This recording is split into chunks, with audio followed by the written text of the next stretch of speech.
2011, over 50 musicians, industry professionals, venues, and music organizations have been inducted into the Hall of Fame.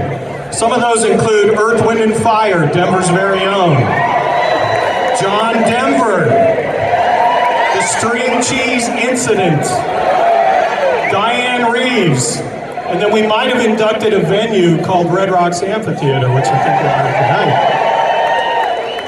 The Hall of Fame is a non-profit. It does more than just celebrate legends. Just down the hill at the Trading Post, you can visit our free bilingual exhibits that share Colorado's music history. Across the state, you will start seeing our billboards promoting Colorado music. Those are going up soon. And just last month, Keep the Beat, a mental wellness initiative, was launched in support of our music community. But tonight, we are here to induct Big Head Todd and the Monsters and Hazel Miller.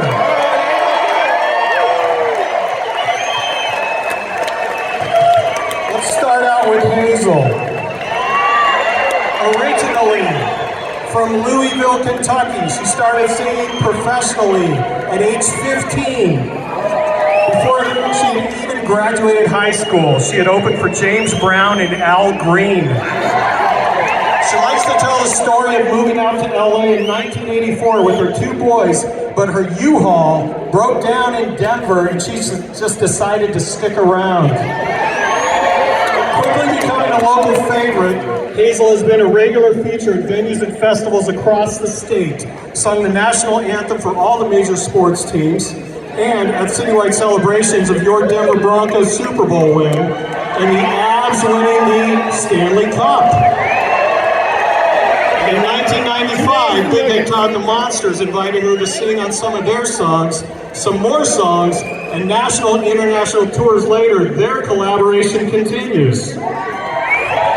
Hazel has sung before audiences more than 40,000, including Kenny Loggins, Freddie Fender, and Latin pop superstar Luis Miguel.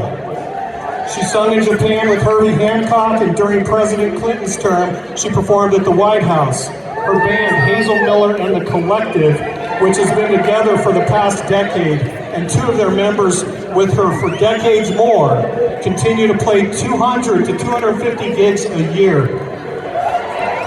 Recently, with her granddaughter joining her often on stage, you know she's a star when you hear her voice welcoming you at DIA as you get on that train that's overcrowded. That's Hazel. We've got more, hold on. Let's get to Big Head Todd and the Monsters. They started just 10 miles from here at Columbine High School, where the founding members met as students in the 80s. They formed the band when they were in Boulder, 30 miles from here at the University of Colorado. You really don't get more homegrown than that. Let's give that up, right? All right. Their first two albums, Another Mayberry and Midnight Radio, were released on their own record label, Big Records. Signed by Giant Records, they recorded Sister Sweetly at Prince Paisley's Park Studios, and the album went platinum, 1 million copies sold. Now, over 13 albums and 3,500 performances later, the band continues a very active national and international touring schedule. One of the very few, they played on this iconic stage at Red Rocks for over 30 times. That is a lot of shows.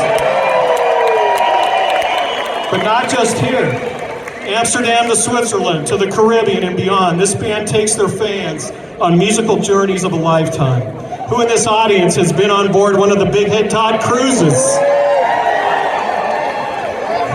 Before we make it official, I'm going to pass the mic to Chuck Morris, both the founder and inductee of the Colorado Music Hall of Fame, as well as the chairman emeritus of AEG Presents. Mr. Morris. Thank you, Brent.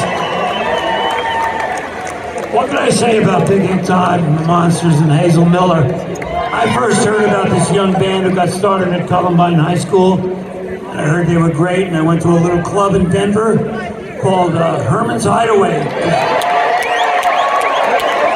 And I was already managing bands and promoting shows, and I saw them and they knocked my socks off. It took me a year and a half to sign them to manage them.